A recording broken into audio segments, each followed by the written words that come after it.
मेहर बानी कितना के तू लिखल बाबा अपने हाथों से कहानी। आज गंजबो चढ़ाइबो भंगियो चढ़ाइबो मानला ना बाबा बतिया मोर।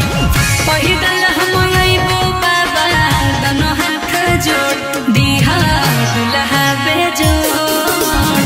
पहिदल हम आइबो बाबा दोनों हाथ जोड़ दिहा दुल्हा बेजोड़।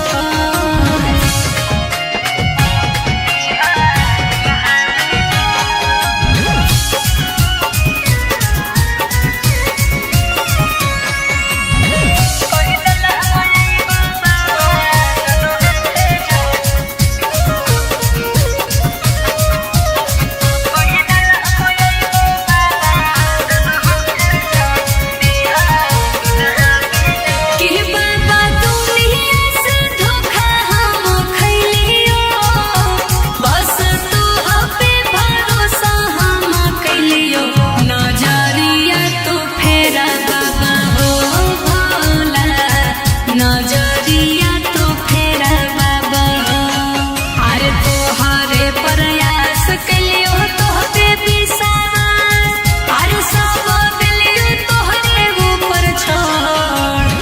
पहिदल